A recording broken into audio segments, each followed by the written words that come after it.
राजधानी जयपुर में बुधवार को कांग्रेस नेता सोनिया गांधी ने राज्यसभा के लिए अपना नामांकन दाखिल कर दिया। इस दौरान कांग्रेस ने सोनिया के नामांकन को पार्टी के लिए काफी महत्वपूर्ण बताया है।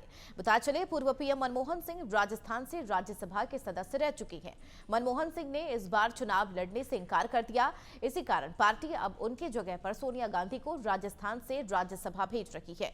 वर्तमान समय में सोनिया गांधी अपनी परंपरागत लोकसभा सीट रायबरेली सीट से सांसद हैं, लेकिन उनके राज्यसभा में चुने जाने के बाद रायबरेली सीट खाली हो जाएगी। ऐसे में माना जा रहा है कि लोकसभा चुनाव में सोनिया गांधी की सीट पर उनकी बेटी और कांग्रेस महासचिव प्रियंका गांधी वाड्रा को उतारा जा सकता है। इसी को लेकर नवतेज टीवी ने भाजपा प्रवक्ताओं से खास बातचीत की।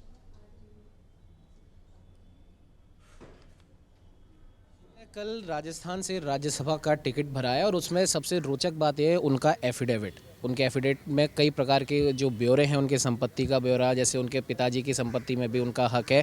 लेकिन एफिडेविट तो एक अलग बात हो गई। सबसे रोचक बात यह है जो कल से सबके मन में सवाल है कि सोनिया गांधी रायबरेली से लोकसभा चुनाव क्यों नहीं लड़ रही और राजस्थान से राज्यसभा क्यों जाना चाहती हैं। हमारे साथ प्रवक्ता अशोक शेखावत जी यहाँ पर मौजूद हैं। सर, एफिडेविट में तो खैर कई प्रकार की बातें हैं, लेकिन जो सबसे बड़ी और जो रोचक सवाल ये है कि रायबरेली की सीट गांधी परिवार की परंपरागत जो सीट है उसको वो छोड़ के राजस्थान से राज्यसभा जाना चाहते हैं। क्या लगता है आपको, क्या कारण हो सकता है? देखो, सबसे पहले तो यह है कि राजस्थान के अंदर उन्होंने यदि चॉइस करी है कि राजस्थान में मैं चुनाव लड़ूँ, और भारतीय जनता पार्टी को आप देखोगे तो अधिकतर हमारे सारे कैंडिडेट स्थानीय ही हैं और उनके एक डांगे जी के अलावा। राजस्थान को यदि प्रतिनिधित्व देती कांग्रेस तो अच्छा लगता है।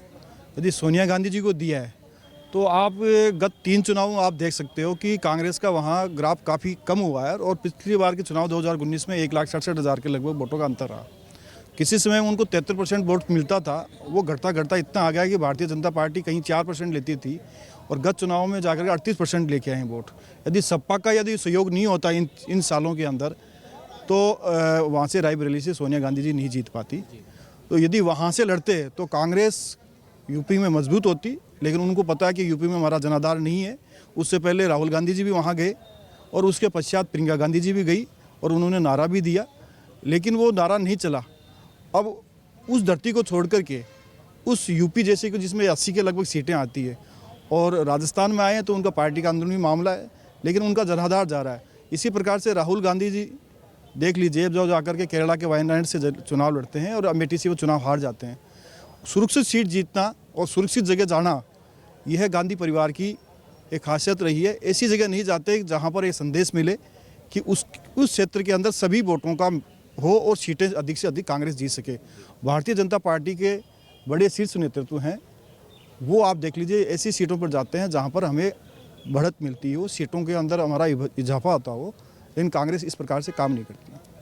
हमारे साथ पारिक जी भी मौजूद हैं। सर, आपसे जानना चाहेंगे, एफिडेविट जब भरा तो उसके बाद में पूर्व मुख्यमंत्री अशोक गहलोत ने बयान दिया कि सोनिया गांधी राजस्थान से लड़ी है। गर्व की बात है क्योंकि ये वो महिला है जिसने प्रधानमंत्री का पद ठुकराया था।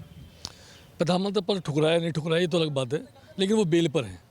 कांग्रेस कि कांग्रेस नेता तो जेल पर हैं या बेल में हैं, तो जो लोग बेल पर हैं वे आकर चुनाव लड़ते हैं। राजस्थान गर्व की बात है तो माननीय मुख्यमंत्री अशोक गहलोत जी बता सकते हैं।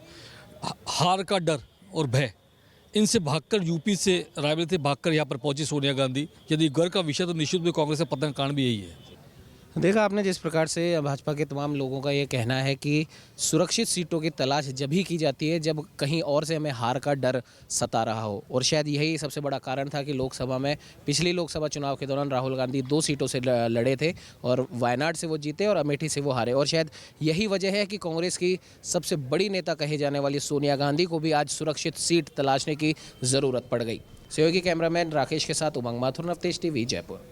देश और दुनिया की हर बड़ी खबर के लिए सब्सक्राइब करें नवतेज टीवी और पल पल के अपडेट्स के लिए बेल आइकन को दबाना ना भूलें, क्योंकि आपकी खबरों का भरोसेमंद साथी है नवतेज टीवी।